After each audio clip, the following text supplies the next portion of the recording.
esta sala. Tá, coisa. Não, vamos tirar à noite. Fica. Está ligado? Tá bonito. Tá. Tá? Raquel, estás a postos? Aqui está. Estás? Então, já puseste o direto?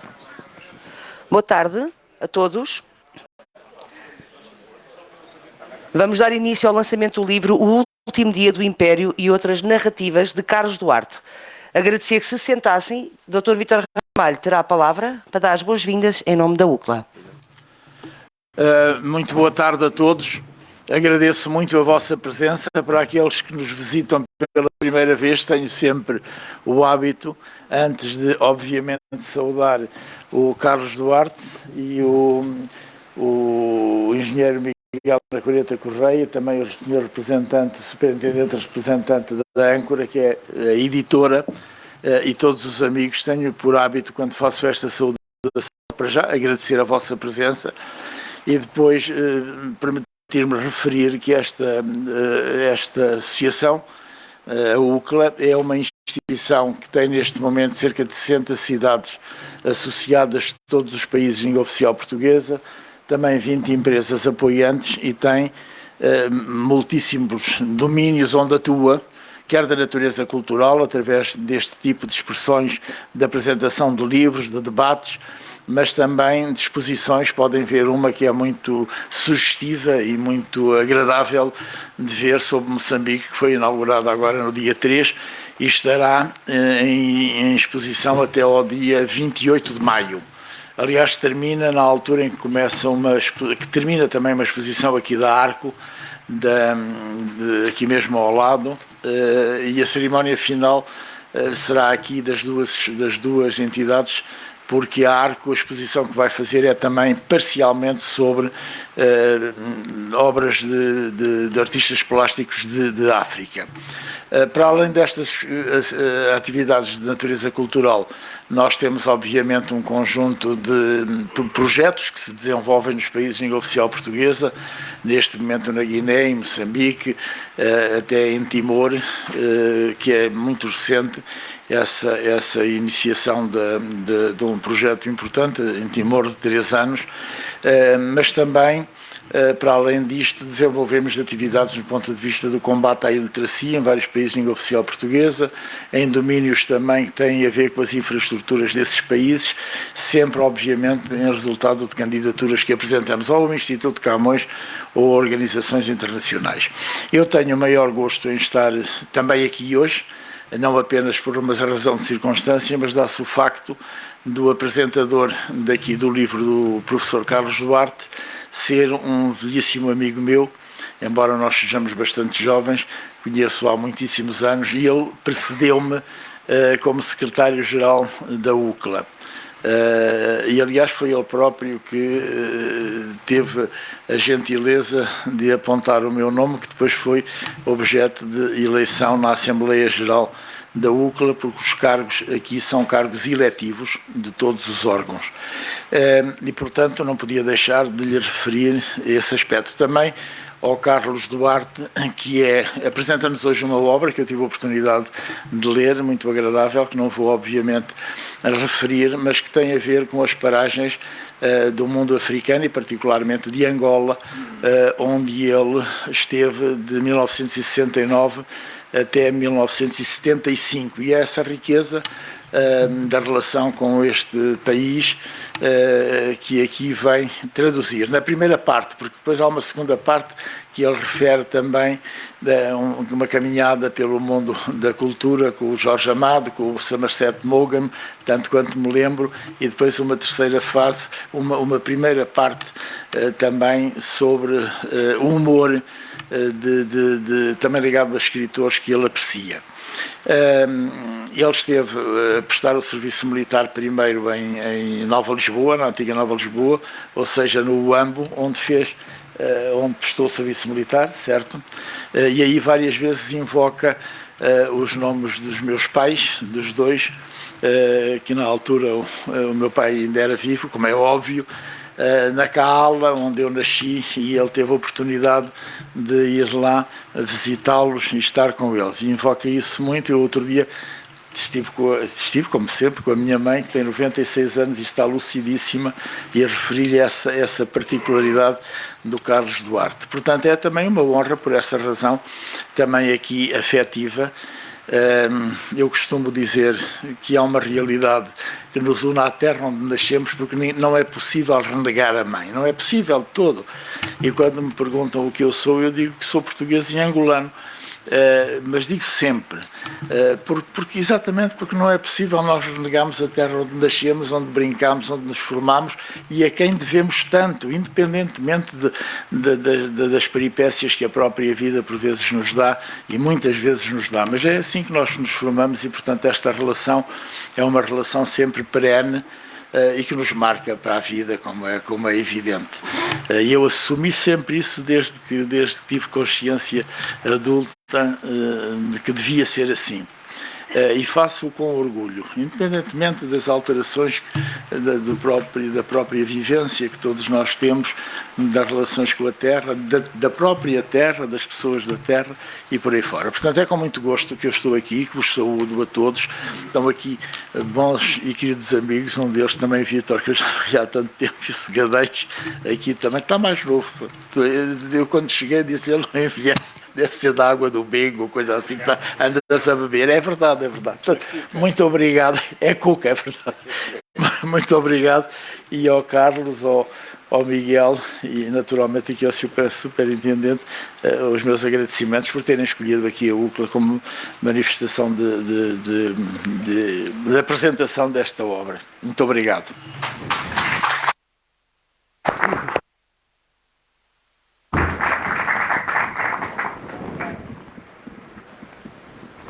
Agora irá ter palavra o engenheiro Ana Coreta Correia, de seguida será o senhor superintendente Isaías Teles e, por fim, o nosso autor, engenheiro Carlos Duarte, irá falar. Muito obrigada.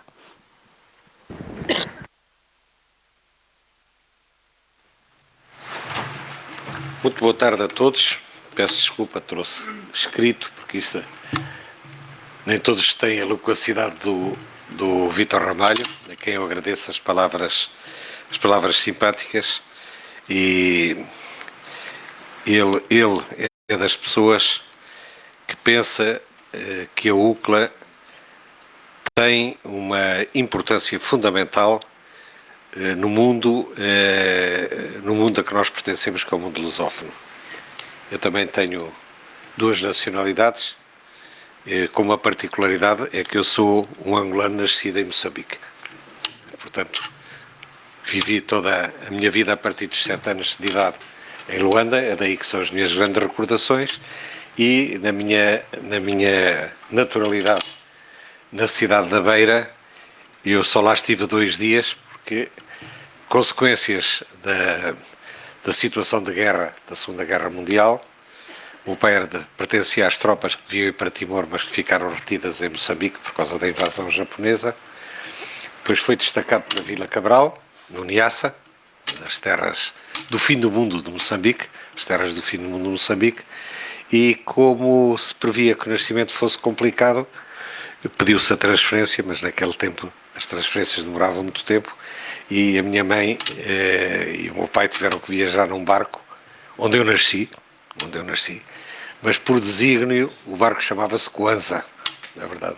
O meu pai ainda teve a ideia de me dar o nome de Miguel Kwanza, mas a minha mãe rejeitou liminarmente. E eu devo dizer que tenho pena de não me chamar Miguel Kwanza, porque era um nome de combate.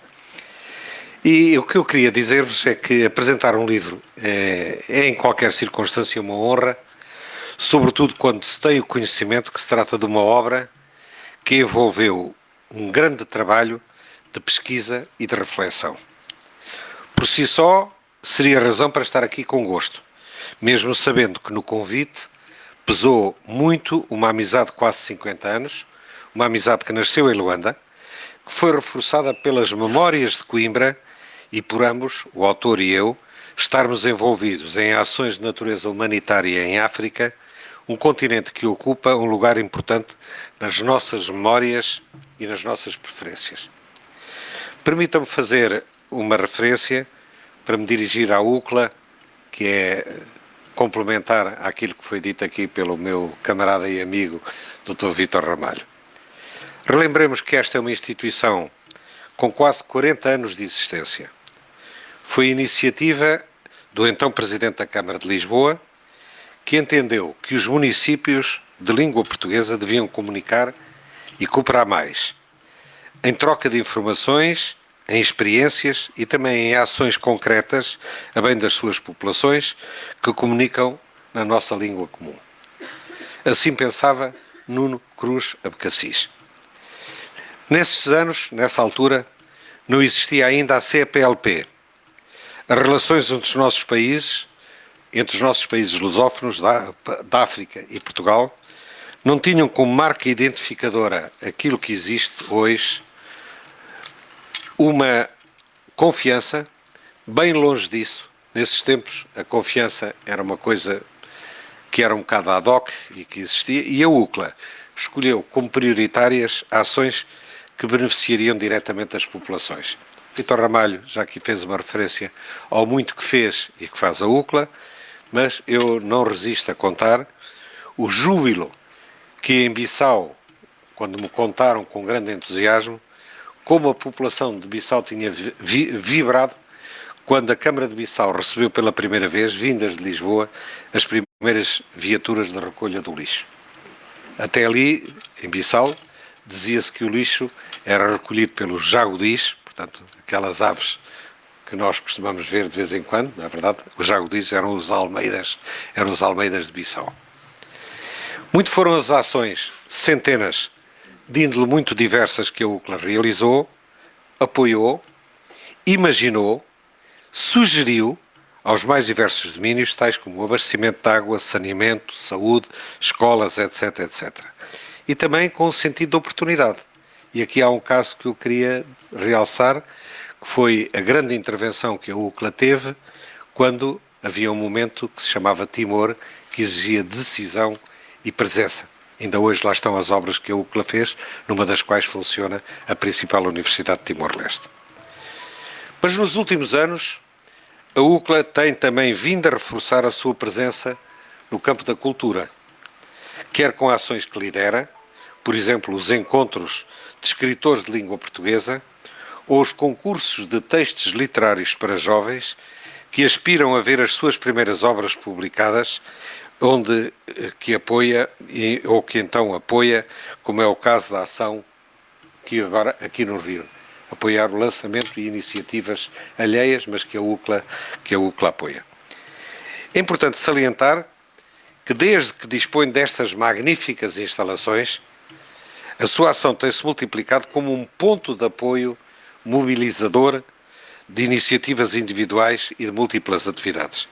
São inúmeras reuniões, conferências e exposições. Vítor Ramalho já aqui referiu a magnífica exposição que está neste momento aqui sobre Moçambique, que se segue a uma outra que esteve aqui há uns meses sobre a Guiné-Bissau, e também, por vezes, realizações de maior fôlego, como aquela que se realiza amanhã. Por isso eu fiquei surpreendido quando vi aqui as cabines de tradução. Amanhã realiza-se aqui as reuniões de uma internacional política, internacional do centro, e cujo presidente é o atual primeiro-ministro de Cabo Verde, homem que também teve funções destacadíssimas e grande amigo da UCLA. Portanto, a UCLA tem estas características, faz fazer, sugere, apoia e, portanto, e serve de abrigo a iniciativas como esta que estamos aqui. Sempre a Câmara Municipal de Lisboa, todos os presidentes da Câmara de Lisboa apoiaram este compromisso de Lisboa com agentes lusófonas, que é uma questão muito importante estrategicamente e que eu sinto que ultimamente tem-se vindo a apagar esse sentimento estratégico das relações de Portugal com os países lusófonos. E assim tem sido este apoio, desde Abcacis até Moedas. Mas porque a verdade exige que de vez em quando distingamos alguém, eu queria distinguir dois factos. Primeiro, Santana Lopes, que queria que a UCLA tivesse esse papel na defesa do património português, onde há tanto a fazer. Aquilo que foi feito para consolidar obras na fortaleza de Moçambique foi graças a um grande apoio a um grande apoio que Santana Lopes deu quando era Presidente da Câmara de Lisboa. Lembrar também que esta sede onde nós estamos, só foi possível porque o Dr. António Costa quis e lutou teimosamente, porque eram muitos candidatos aos fundos que existiam para a reabilitação deste edifício, teimosamente para que esta sede fosse para a UCLA e para a Casa da América Latina. Eu sou disso testemunha, não sou o único, mas entendo que as palavras de justiça devem ser ditas independentemente do momento político que atravessamos. Essa palavra de justiça relativa a presidentes de várias áreas políticas parece-me oportuna neste momento que o país atravessa. Permitam-me relembrar que as boas ideias devem ser consideradas como património comum e como tal tratadas, e era bom que neste domínio, ao invés de outros, não houvesse sectarismo. Voltemos ao livro. Sobre ele falo muito pouco. Acho que o melhor é lê-lo. Mas adianto. Mário Carneiro, que todas as quartas-feiras, na RTP África, nos oferece uma panorâmica das letras da lusofonia, entrevistou Carlos Duarte a propósito do seu primeiro livro, Moçambique, Aquartelamento AK-47, uma história singular, e perguntando-lhe o que seguiria àquele livro. E Carlos Duarte respondeu-lhe muito normalmente: o normal é ser encontros. Acho que este livro é um livro ponte. É um livro ponte. Contém memórias e contém contos. Das primeiras distingo o primeiro dia do Império e o golpe de mão no Uambo. Duas que distingo. O último dia do Império descreve magnificamente o ambiente de desorientação, eu considero que era desorientação, que se vivia em Luanda nas vésperas do 11 de novembro, o dia que se convencionou, por razões mais simbólicas do que substantivas, como o do fim do Império. É um tema ao qual eu gostaria de voltar um dia, mas evidentemente noutro contexto que não é o contexto em que nós estamos. Os boatos, as dificuldades de abastecimento, a incerteza dos combates que se ouviam ao longe, a preocupação sobre o futuro imediato e o futuro distante, eram dominantes naquele período e daí terem-se vivido momentos de grande desorientação. Pelo seu lado, o golpe de mão no Uambo dá-nos conta de um ambiente descontraído. Apesar de ninguém estar ali por prazer, ninguém estava ali no serviço militar por prazer, que se vivia nas casernas do Uambo, apesar de se tratar de uma preparação para a guerra. Os contos, por seu lado, significaram uma intensa e meticulosa recolha de dados sobre a situação em que a ação se desenrola, de permeio com situações vividas pelo autor. Há aqui um misto entre a pesquisa, o rigor dos factos e, ao mesmo tempo, a experiência pessoal. É o caso, e é a única que vou distinguir, da história da minha ida ao médico em Cacau Preto, homenagem a Jorge Amado, passado no Nordeste brasileiro e que, em minha opinião, que conheço razoavelmente essa região, que é um retrato ao Nordeste brasileiro e o retrato fantástico da atitude das pessoas dessa região perante os estrangeiros, em que o orgulho por pertencerem a essa região se mistura frequentemente com algum sentimento de inferioridade perante o forasteiro. Jorge Amado foi um escritor que a minha geração admirou. Mal fora, ou é um mau índice, aqueles que, independentemente das suas ideias, não fizeram de Jorge Amado um modelo da literatura que líamos aos 15, 16, 17 anos, não é verdade, aos 15, 16 anos. Leu e lamentou que Jorge Amado não tivesse recebido o Prémio Nobel da Literatura. O primeiro Prémio Nobel seria o primeiro Prémio Nobel em língua portuguesa, por óbvias pressões evidentes, pressões políticas. Jorge Amado não foi Prémio Nobel, está mais que documentado por uma questão de pressões políticas. Daí eu ter, de facto, este horror ao sectarismo político. É homenageado neste conto com muita dignidade, não faltando a referência, não sei se está aqui alguém de Vieira do Castelo, às bolas de Berlim do Manelzinho Natário, não é verdade? Mas também, como podia ter referido, o magnífico bacalhau que se come nos arredores de Braga e que Jorge Amado não dispensava sempre que ao norte do país. Concluo, prometi, não cheguei a prometer, mas prometi intimamente ser breve, dizendo que por haver muita imaginação na obra de Carlos Duarte, ela não dispensa ser respaldada por uma incessante e rigorosa busca dos factos que dão um suporte quase real às histórias que por acaso não existem, mas que dão um suporte quase real. Eu lembro-me, por exemplo, que duvidei muito da história que aqui se refere sobre Auschwitz, não é verdade? Mas depois vim a saber que a situação que é descrita a propósito de Auschwitz era a mesma situação de confusão, de nada funcionar naquele período de grande aceleração da Segunda Guerra Mundial. Tudo era possível até ter a história que o Carlos Duarte aqui conta, que obviamente é uma história de homenagem aos mestres humoristas britânicos. Natural, por isso, que face à imaginação e grande motivação de muitos detalhes que afastam a ação muito pouco do que teria sido se ela tivesse existido, levamos a desejar a Carlos Duarte que venham daí mais contos, não é verdade? Parafraseando a canção, não é verdade? Venham daí mais contos. E, por mim, agradecendo as palavras do Vítor Ramalho e o reforço da apresentação sobre a UCLA, que é uma brilhante instituição que muita gente traz no coração, eu gostaria de dizer uma coisa: vivemos uma situação de crise no nosso ensino. É óbvio, vem nas televisões, enche-nos. É um bom momento para saudar o trabalho dos professores, que há bastante mais do que 70 anos ensinaram ao Carlos Duarte as bases de escrever um bom português. Muito obrigado.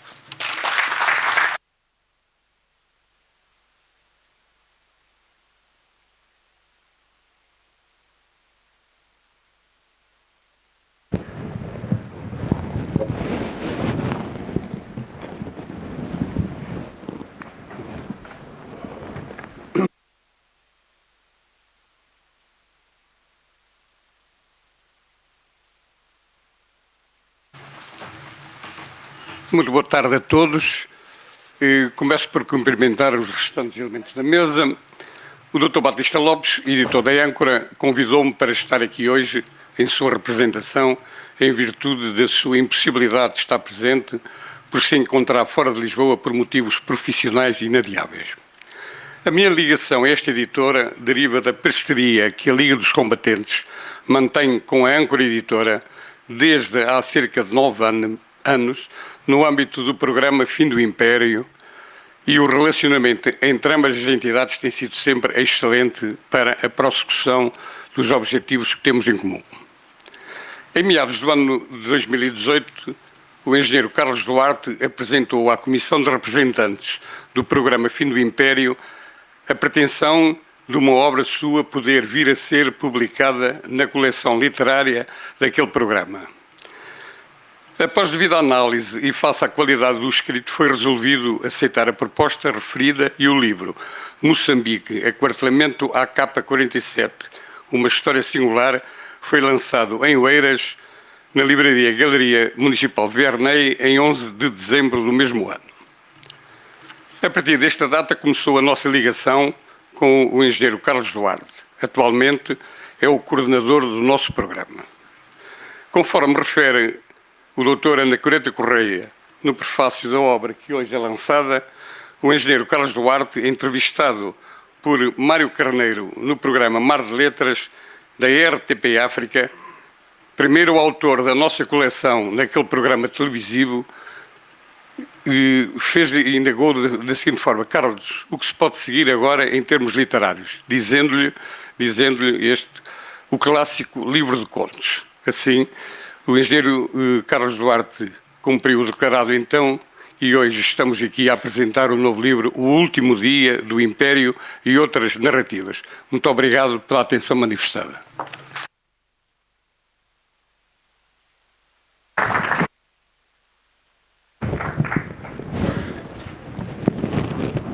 Agora sou eu.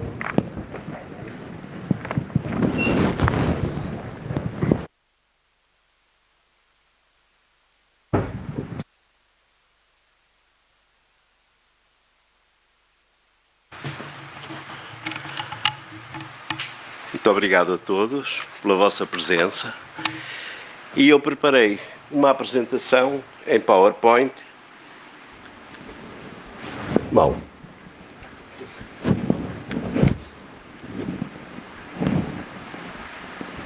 Não consigo avançar os slides. Calma.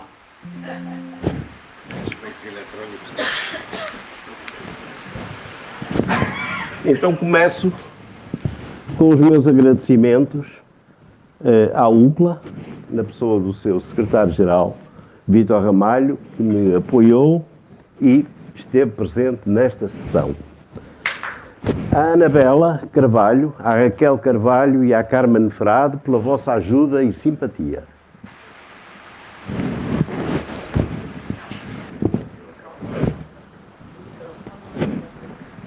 Eu tenho aqui o microfone, é este.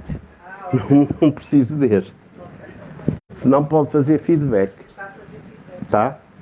Então se calhar é melhor desligar este.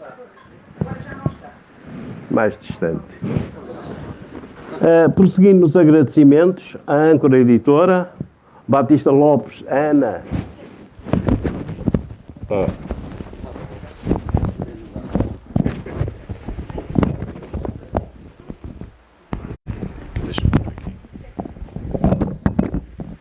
Parece que anda alguém aqui por cima. Veja lá. Tá, obrigado. A Âncora Editora, Batista Lopes, que não esteve presente e já foi explicada a sua representação, a Ana, a Érica e a Sofia.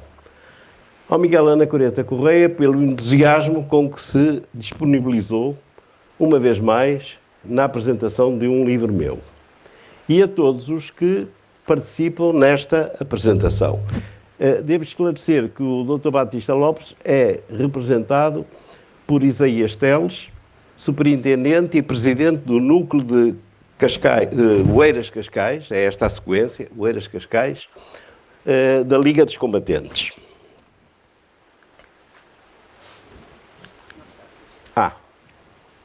Mal, foi demais.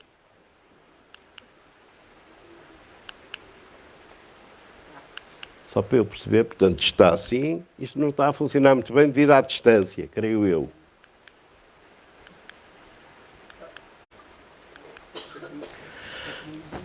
Ora bem, eu estive a refletir na situação do edifício onde está a UCLA, que realmente tem uma localização privilegiada na sua envolvente. Começando aqui por baixo, eu não sei se querem sentar ali que vêm melhor. Ficam de frente. Eu sei, mas é que eu tenho medo que ao lançar o feixe do pontinho vermelho acertem alguém e isto faz mal à vista. É verdade, é.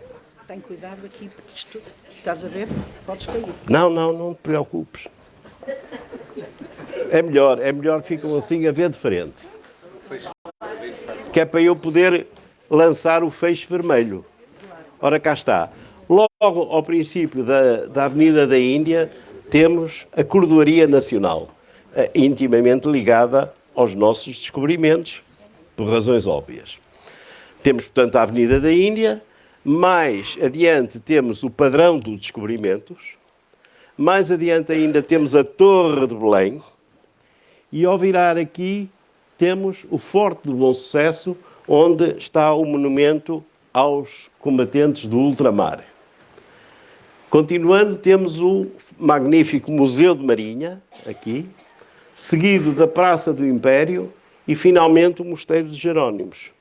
Eu creio que melhor envolvente não poderia acontecer nesta Lisboa cheia de história para localizar a UCLA. Agora, como nasceu este livro, já foi talvez dito, como veremos, mas em 2013, ou seja, há 10 anos, eu apresentei este texto do último dia do Império a um programa da RTP da rádio, RTP Rádio, Antena 1, e fui entrevistado pela jornalista Yolanda Ferreira, num programa que era designado por Começar de Novo. Foram lá cerca de 28 entrevistas dos vários locais que tinham regressado e que iam começar de novo em Portugal. Em 2018, foi o programa, como já o Sr. Superintendente referiu, publicou aquele meu livro, o Moçambique, Aquartelamento à Capa 47, uma história singular. E já foi contada a história na entrevista com o Mar de Letras, com um fantástico jornalista, porque deixa falar as pessoas, Mário Carneiro, perguntou-me e eu respondi-lhe desta maneira.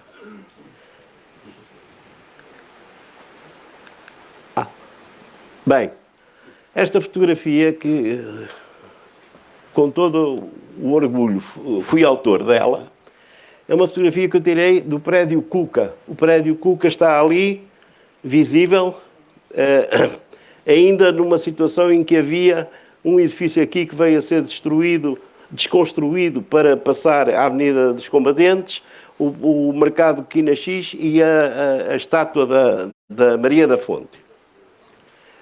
E então tirei a fotografia, tinha comprado uma máquina nova no Rocha Monteiro, não é? Não era Rocha Monteiro, exato. Comprei uma máquina nova e resolvi experimentar. Experimentei ao meio-dia numa fotografia com o sol a pique. E depois experimentei ao pôr do sol. E realmente está aqui também um edifício emblemático, que esse ainda existe, creio eu, que era o antigo BCA. E aqui a presença brutal, eu acho que este termo é mesmo assim, da Fortaleza de São Miguel. Também o anúncio da Pepsi, como toda a gente lá, nem é o da Coca-Cola, é o da Pepsi, mas eu isso não escolhi. E então, esta fotografia serviu-me para utilizar na capa do livro, com todo o meu gosto em que tivesse sido feita essa escolha. O pôr do sol em Luanda, de alguma forma, constitui uma alegoria ao fim do Império que veio a acontecer.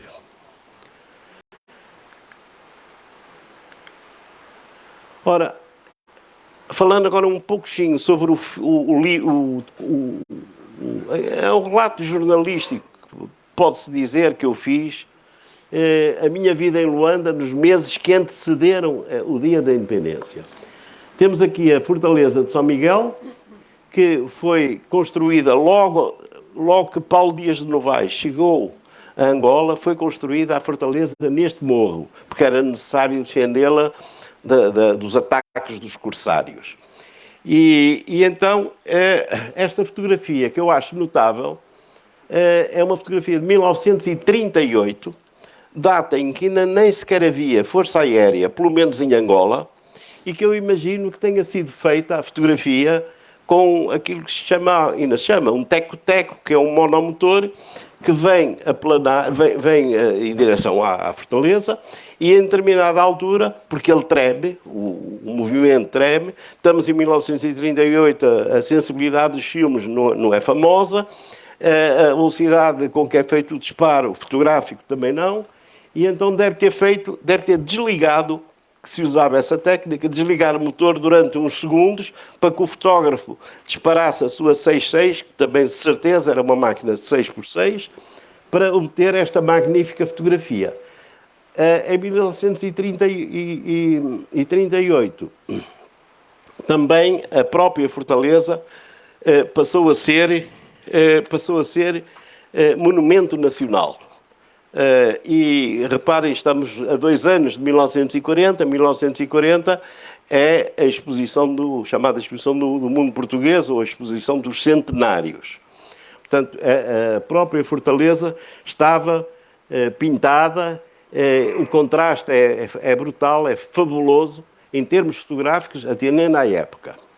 Aqui na outra fotografia, temos uma imagem exatamente do dia 10 de novembro de 1975, que efetivamente é o último dia do Império. Pode-se dizer Timor, sim, mas Timor quem é que lá estava? Portanto, é a recolha da bandeira, a bandeira de Portugal, que está ali, saiu da fortaleza, depois do almoço, eu estava lá, mas não assisti a essa, o arriar da bandeira não assisti. Cheguei atrasado e quando cheguei já estava organizada a coluna, que foi para a Marinha, no meio da ilha, na meio da ilha, de maneira a embarcarem e saírem nessa tarde, creio que 2 navios que fundearam nas águas internacionais, aguardaram pela meia-noite, à meia-noite fizeram umas salvas de tiros que praticamente não se ouviram por uma razão muito simples, é que é o tiroteio dentro de Luanda, tiroteio de júbilo, e portanto nem se deu por ela. Mas de qualquer forma, esta é uma fotografia também de um indivíduo que é muito importante para este dia, que vou falar nele à frente, que é o fotógrafo Joaquim Lobo, que trabalhava com Carlos Cassas Monteiro.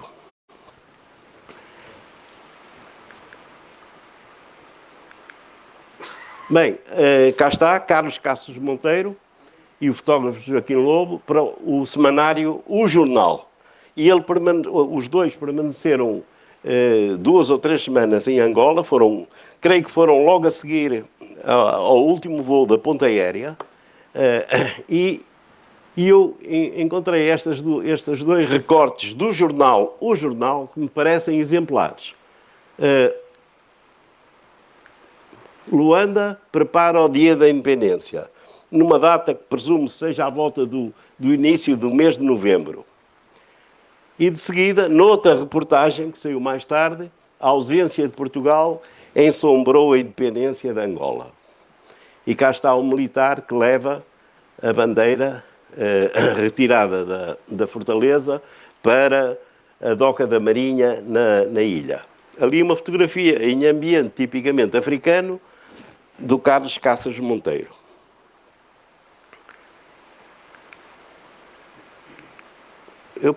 Já está.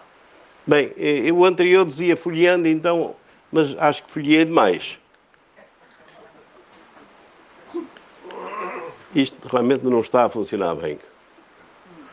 Pronto, folheando o meu livro, sem revelar aspectos que comprometam a leitura, como é óbvio.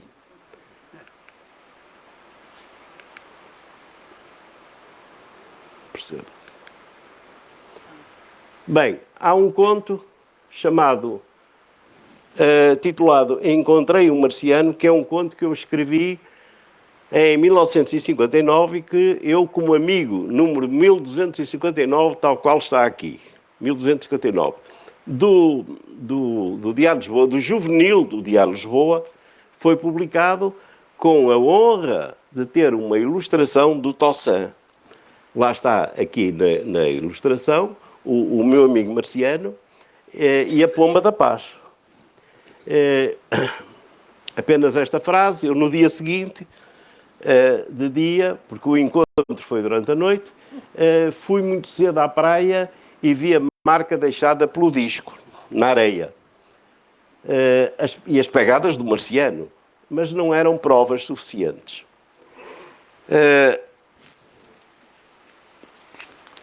Reparem que isto passa-se numa época em que até, curiosamente, a União Soviética estava a levar a dianteira na conquista do espaço. Estava a levar a dianteira aos Estados Unidos, 1960. E havia os UFOs, os objetos voadores não identificados, os satélites Sputnik, a cadela Laika, que curiosamente foi apanhada nas ruas de Moscovo e utilizada no voo que levou para o espaço, e que mais tarde veio a ser considerada a cadela Laika como cosmonauta. Foi-lhe atribuído o título de cosmonauta. Isso está tudo visível num museu que eu visitei 2 vezes, que é o Museu do Espaço da União Soviética em Moscovo, que é um museu magnífico, mas que a gente não consegue ler nada porque está tudo em russo, exceto uma placa daquele voo conjunto entre os americanos e os russos. Esse está em russo e em inglês. É a única coisa, pelo menos há 10 anos, quando eu lá estive, há 10 e há 11, que se conseguia ler.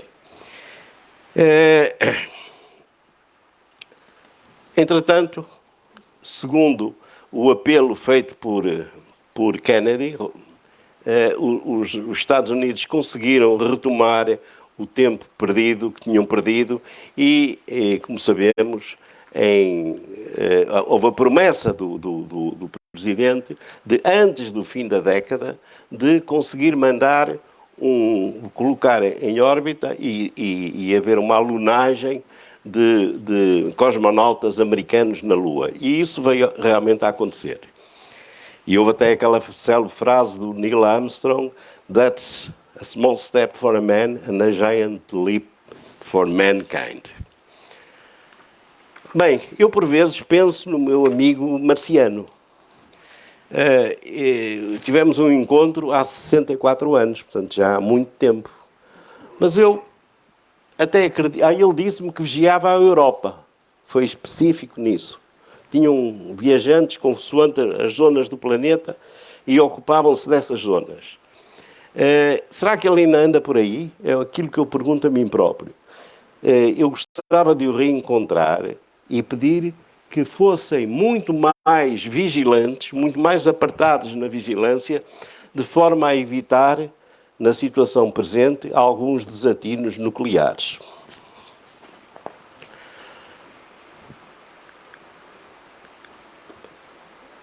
Não, foi demais. Bem, o golpe de mão no Huambo é uma homenagem que eu faço a um amigo meu, Joaquim Braz, meu amigo e camarada nessa operação de treino militar. Eu conheci o Joaquim Braz numa circunstâncias curiosas. Ele estava a acabar o curso de eletrotecnia em Luanda e só havia um elemento no júri, de maneira que telefonaram para o meu departamento a perguntar se alguém podia ir fazer aquilo que chamava fazer júri, portanto, completar pelo menos 2 pessoas. E eu lá fui e estive a apreciar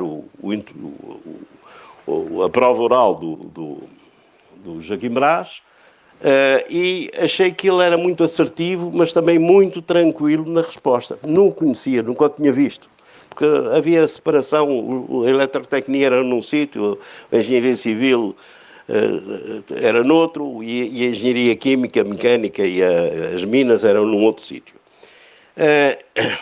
E então, no final do exame, foi um exame de 10 minutos, qualquer coisa do género, o meu colega, que era da cadeira, perguntou-me se eu tinha... Era da praxe perguntar: o colega tem alguma pergunta a fazer aqui ao nosso... Eu disse: não, a única coisa que eu tenho é desejar-lhe muitas felicidades para a vida profissional, que era a última cadeira, era a formatura, a parte escolar do curso, desejar-lhe as maiores felicidades. Isto passa-se, creio que em junho de 1971. É 71. Um mês mais tarde, tenho de me apresentar na Escola de Aplicação Militar de Angola para fazer a recruta e depois a especialidade, onde ela viesse a ser designada. E então, aí encontro o Joaquim Braz. Uma grande festa, como se fôssemos amigos de há muitos anos, e também andámos lá naquelas filas a recolher o vestuário e as botas e aquelas instruções todas, e até aprendi uma coisa muito curiosa nesse dia, porque numa das filas tinha que se preencher lá os papéis e diz assim o sargento: "E você como é que veio para cá?" E eu disse: eu vim de Luanda para cá no meu carro. Não é assim que se diz. Não é assim que se diz. O senhor viajou, não era senhor, não ia tão alto. Exatamente, viajou de Luanda para Nova Lisboa em viatura autoprópria. E ele disse: sim senhor, faz todo sentido, a viatura autoprópria. Bem, o Joaquim Braz, continuamos a nossa amizade. Depois disso, mais tarde, já cá em Portugal, fomos colegas no Gabinete Área de Sines, fomos colegas na EPPI, Empresa Pública de Parques Industriais, também está ali o João Portela, que também por lá estava, até antes de nós, e fizemos também o Joaquim Braz e eu, e um Ferreira da Silva, que era para vir, mas parece que não veio, fizemos vários estudos de parques industriais para câmaras do país. E ficamos amigos para sempre. De forma que é com todo o gosto que eu que eu dedico este conto ao Joaquim Brás. Acho que andou demais. Exatamente. Agora, é uma história chamada Era uma vez um cão chamado Chaimite. E é o último dia de comissão militar de 4 amigos em Moçambique. Um desses amigos está aqui connosco, que é o Fernando Branco. É verdade. É verdade. Também já passaram uns anitos, Fernando. Sim. Mas ainda te lembras perfeitamente da história. Algumas coisas. Algumas coisas. Agora estou um bocadinho acabado. Bem, e então cá está aqui o mapa só para localizar a Vila Peri, o restaurante Max, que servia realmente uns cogumelos, e tinha até a frase: delicie-se com os nossos cogumelos à Chaimite, os melhores de Moçambique. É exatamente assim, não era Fernando? Eu não sei que eu não estive lá, e ele é que esteve. É verdade, é verdade, é verdade. Agora já não se chama Vila Peri. Pois não, chama-se... É. Chimoio. Mas os cogumelos continuam os mesmos. Bem, passando agora... Isto está-me a deixar ficar mal. Bem, aqui eu acho que é importante o último prisioneiro de Auschwitz, que eu classifico como uma homenagem ao humor britânico, Monty Python e Alô Alô, sobretudo até o Alô Alô talvez tenha mais semelhanças. E aquela advertência é perfeitamente essencial. Esta história minha passa-se em 20, está aqui a data, 29 de janeiro de 1945, às 19h07, com aquele rigor que se impõe, um cidadão polaco, Polónia estava invadida, como sabem, um cidadão polaco é feito prisioneiro e entregue à Gestapo. Mas, portanto, acontece é que já não havia nazis em Auschwitz, porque Auschwitz foi libertada pelo exército da URSS no dia 27 de janeiro de 1945, ou seja, 2 dias antes do que o 29 de janeiro. Portanto, eu não tenho nada a ver com esse regime. Os participantes nem sequer quis dar nomes às pessoas, podia ter feito, inventavam os nomes, mas não. Resolvi tratá-los pela qualidade que eles desempenham na história. Um é prisioneiro, outro é inspetor, outro é chefe, nestas coisas tem que sempre haver um chefe, o motorista e os oficiais soviéticos, que são os tais que fizeram a libertação da prisão inferno de Auschwitz.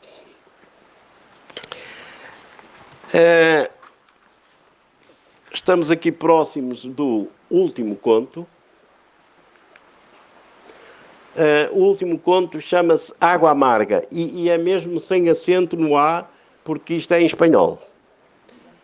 Eu devo dizer que creio que foi logo a seguir à Expo, a minha mulher e eu fizemos uma turnê de verão pela Andaluzia.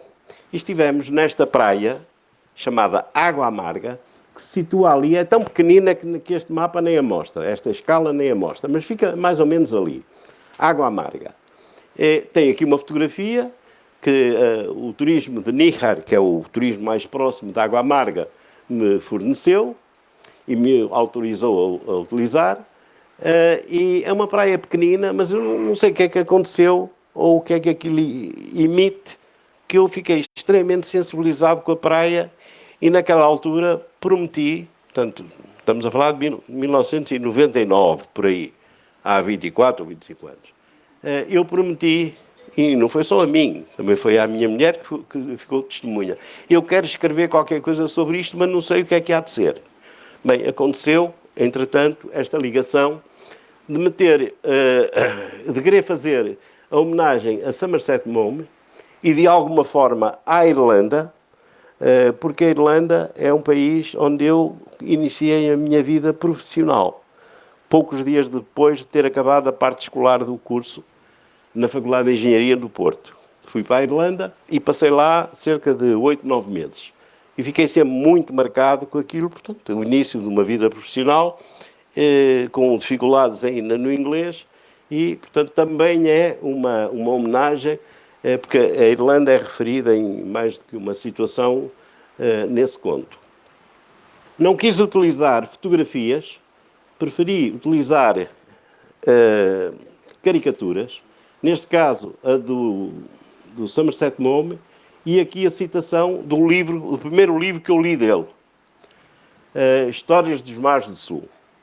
E então há aqui um desenrolar de uma história na Andaluzia, que realmente é magnífica. Eu adoro a Andaluzia, que começa aqui em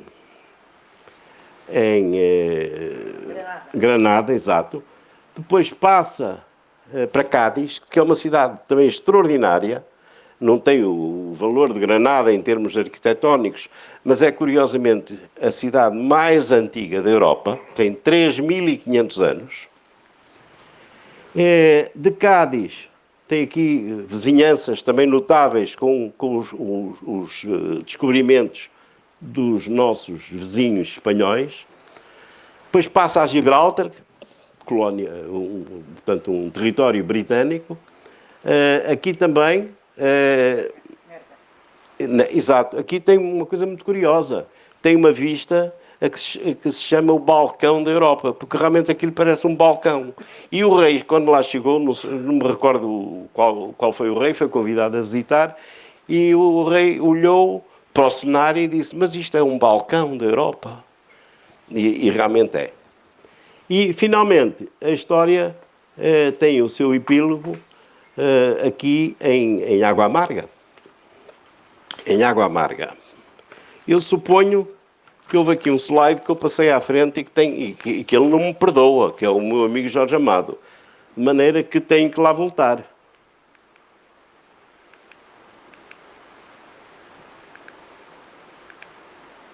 Então. É ele que está a fazer qualquer coisa para eu não encontrar o slide. De certeza absoluta. Não, é um marciano. Não, cá está. Pronto, tinha que aparecer. É a história da minha ida ao médico em Cacau Preto e o que veio a acontecer meses depois com um motorista de táxi em Recife. Homenagem a Jorge Amado.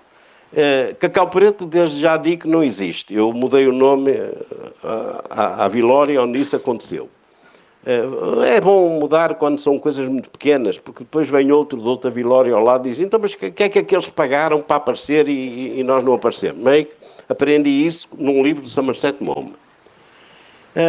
E então, cá está.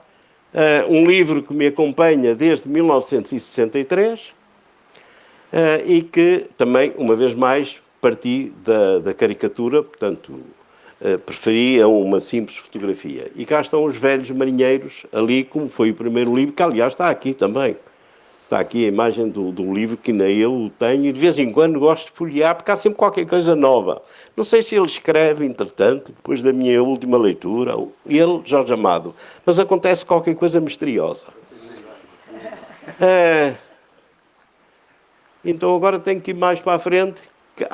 Muito bem. Espera. Isto realmente traiu-me, aqui esta geringonça.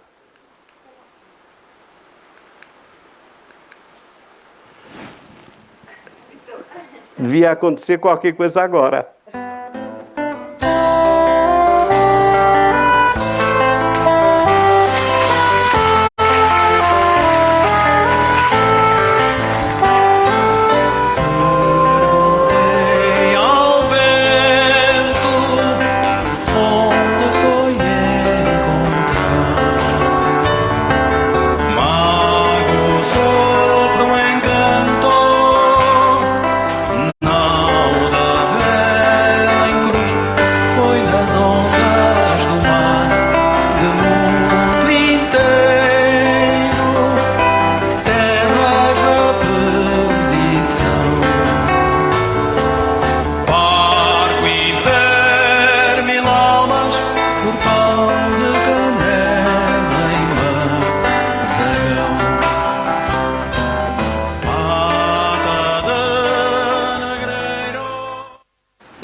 Quis trazer. Muito obrigado. E eu não me canso de ouvir esta canção do Vitorino Salomé, deste álbum, Flor de Lamar, já de 1983, que eu considero uma peça notável e que ilustra bem muita coisa que é do nosso passado. Ainda estamos nas caricaturas e agora quero-vos apresentar uma que é de mim próprio. Esta caricatura foi feita por um notável caricaturista que havia em Coimbra. Havia dois em Coimbra, naquela época. Um era o Peixoto, estudante de Direito, e o outro... Que reis, alguém disse. Bastos, é o Bastos. O Miguel tem sempre razão. É Bastos. Faria Bastos, exatamente. Faria Bastos. Também é advogado. Também, os dois advogados. O irmão é. Exato. Ele é o nosso colega de civil. Exatamente, é isso. Bem, mas como lá em minha casa nós tínhamos um irmão do Peixoto, já falecido, o Jorginho. Não tens que explicar. Jorginho, ele foi lá à casa fazer as caricaturas do pessoal. E então o que é que eu ouvia na época? O Au revoir, o Mavi, estas canções, aqui nos giradiscos, mas também ouvia música clássica. Tchaikovsky, Gershwin e Bernstein. Os livros que eu lia, cá está o Jorge Amado, não podia faltar, mas também havia Torga, também havia Hemingway e também havia Somerset Maugham. Os automóveis, nunca tive nenhum destes, mas gostava deles. Gostava deles. Que é os Alfas, os Ferraris e por aí adiante. O Peixoto também sabia que eu ia muito para o campismo, mas que levantava-me tarde. Portanto, pôs-me aqui com o sol do meio-dia, não é? E eu ainda estou deitado. E o cultural que está aqui é porque eu fiz parte, com todo o orgulho, da Comissão Cultural da Queima das Fitas de 1965, que creio que foi a Comissão Cultural que mais atividade exerceu. Normalmente a Comissão Cultural fazia aquilo que chamava os Jogos Florais ou qualquer coisa do género, em outra designação. Nós fizemos uma série de coisas, com todo o gosto e orgulho. De tal forma que a minha ida para Coimbra, porque não conseguia fazer a cadeira no Porto, se calhar podia ter acabado em também não a conseguir fazer em Coimbra. Por uma razão muito simples, é que o pessoal que andava metido na queima, a queima na época terminava num domingo, numa garraiada na Figueira da Foz. O pessoal vinha, dormia e no dia seguinte estava a estudar. Os organizadores das comissões estavam a fazer o relatório, mais as contas, mais isto, e falta aquilo, e não sei o que mais, e a exposição filatélica tinha que se mandar os selos para o Brasil também, e para Moçambique, e para Angola, para uma série de sítios, mas nem que nós só conseguíamos começar a estudar cerca de um mês depois. Eu, pelo menos. E a coisa esteve muito mal parada. Esteve tão mal parada que eu suponho que nunca mais voltei a ter um esforço tão grande como foi o estudo para uma cadeira que era decisiva, que eu tinha que passar, porque senão não chumbava. Chumbava o ano. E de tal forma que até passei com 16, porque eu exagerei. A gente tem que trabalhar com um grande coeficiente de segurança para não falhar.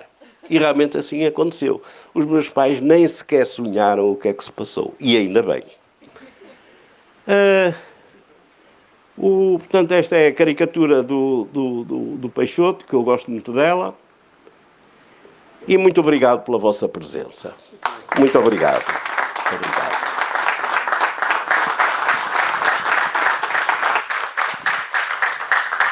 Estou à vossa disposição para qualquer pergunta que eu saiba responder.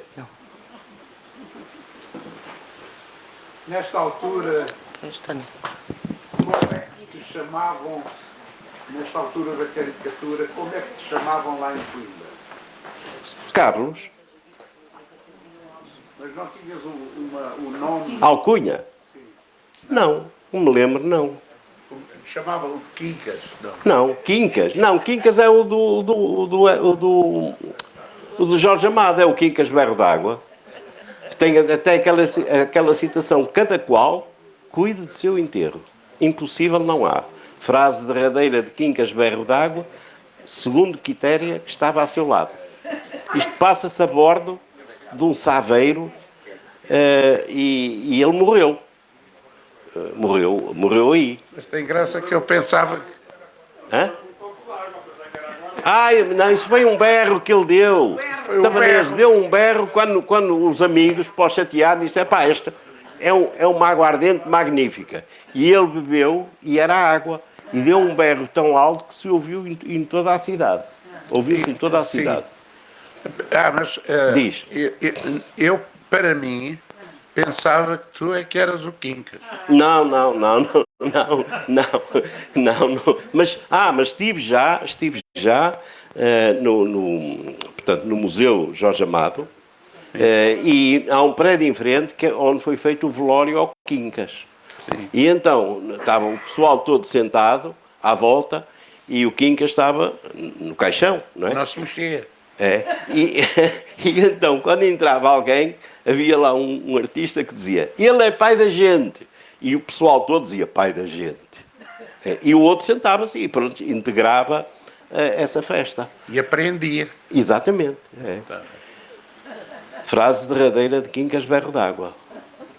Que, aliás, consta no meu livro de curso em Coimbra e depois no Porto, na Faculdade de Engenharia, no 6º ano. Também consta lá essa frase. Não sei. Eu só quero agradecer toda a homenagem que fez ao meu homem. Eu sei que estivesse, exercia muito, com aquela cara dele, assim, um bocado casmurra, mas muito vaidoso do amigo dele o ter referido num livro. Obrigada, Carlos Duarte. Estamos Obrigado, juntos. Cristina. Então, foi com todo o gosto que eu me lembro do Joaquim Brás. Com todo o gosto. Que eu comecei por fazer parte do júri. Né? E ele tinha muito respeito. A brincar, dizia, pá, este gajo foi muito importante na minha vida escolar. E fui. Assinei também lá o livro. E tudo. Enfim. Não sei. Tudo indica... faz favor. Da Fonte. Sim, Aquela fotografia que apresentou ali do Largo da Maria da Fonte, mostra lá o mercado Quinaxixe, sim. faz-me recuar no tempo, quando eu vivi ali na Avenida dos Combatentes, durante a minha comissão militar, Certo. e foi lá que eu fui comprar, na véspera de partir para a metrópole, o gindungo para fazer depois aqui na metrópole. Portanto, nós, de certo modo, fomos contemporâneos. Sim. Porque em 71, eu cheguei a Angola em agosto de 71, portanto, em 71 estávamos lá na mesma altura, não nos conhecemos, mas fomos Não, contemporâneos. em 71 é quando eu entro na IAMA. E depois da recruta fiquei como artilharia de... Como é que é? Campanha, exatamente. No GAC. No GAC, por trás da IAMA. O Joaquim Brás também. Aliás, por isso é que esta operação, que é feita sempre numa noite sem luar, sem nada, que é para as pessoas andarem lá desorientadas. Mas é mesmo verdade. Simplesmente aconteceu uma coisa que a direção lá da formação militar não estava à espera que acontecesse. E que jogou a nosso favor. Exatamente, está lá contada no livro. É isso, sem dúvida. Sem dúvida. Mais perguntas, faz favor. Oh, Martins Campos.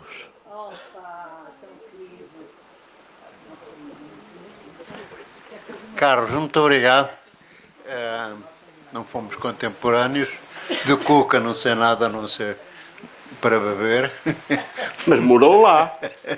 Morámos lá. Eu ia fazer uma pergunta, mas de repente lembrei-me que as pessoas aqui provavelmente não leram o livro, portanto não querem interferir com a coisa. Mas é uma apresentação então de um protesto pelo que já exprimi por e-mail. Sim, senhor. Pelo futuro que deu para o curso que deu a duas histórias, a história do Chamit e a história em Espanha. Em Espanha, de água amarga. Sim, se quiser elaborar sem arruinar a leitura. o Martins Campos também habitou o prédio Cuca, aliás, antes de mim. E foi ele que preferiu uma frase que eu nunca mais posso esquecer. Eu estava no cinema com 2 ou 3 amigos e de repente comecei a sentir muito frio, numa noite de 30 graus, muito frio, cheio de... Bem, era paludismo. E disse aos meus amigos, epá, vocês ficam aqui que eu vou indo para o hotel. Porque estávamos no hotel ainda, porque o prédio Cuca já estava pronto, mas faltavam os eletrodomésticos que a universidade nunca mais lá colocava. E então cheguei ao hotel e meti-me na cama, cheio de frio, cheio de frio, cheio de frio. Os outros que ficaram no cinema, quando acabaram o filme, pensaram que eu pudesse estar algo, não sabiam que era o paludismo. De maneira que foram a casa, ao prédio Cuca, onde morava o Martins Campos, e disseram, Martins Campos, vem aí que tem ali um cliente para ver. Exatamente. O Martins Campos tirou o curso de Medicina no Porto, depois deu aulas em Luanda e depois foi fazer doutoramento para Edimburgo. E depois regressou cá a Portugal por uns anos depois. De maneira que eles levaram o Martins Campos até o Hotel Tivoli, que era mais abaixo. Pediram a chave cá em baixo, entraram no quarto, eu estava assim mais ou menos adormecido e vejo aqueles 3 tipos olharem para mim, assim. E eu distingui e diz assim o Martins Campos, epá, quando é que nós fomos às cataratas? Tínhamos ido umas semanas antes às cataratas e os outros também tinham ido. E os outros disseram, epá, foi há 15 dias. O tipo tem paludismo. E pronto, e disse, olha, amanhã, está-me a ouvir, dizia assim, está-me a ouvir, amanhã de manhã apareça, se tiver em condições, apareça no Maria Pia que eu quero vê-lo. Ele também dava consultas, não é verdade, no Hospital Maria Pia. E na manhã seguinte lá fui eu, muito combalido ainda, ao Maria Pia, para ser vistoriado pelo meu amigo médico, à porta de quem eu batia, e ele dizia lá de cima, está aberta, do apartamento dele. E abria-se a porta e eu via o Martins Campos, que estava a tomar banho no fim do dia, dizia assim, epá, preparem 2 bebidas para bebermos antes de sairmos. E eu lá preparava as bebidas e bebíamos, e lá costumávamos sair frequentemente, comer qualquer coisa na ilha. Muito obrigado, Martins Campos. Muito obrigado.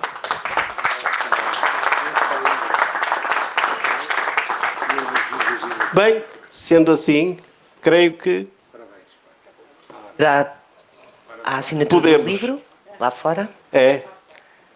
Lá Agradecemos a todos a vossa presença. E o nosso autor, o engenheiro Carlos Duarte, estará lá fora para a assinatura dos livros. Muito obrigada. Sim, senhor. Muito obrigado.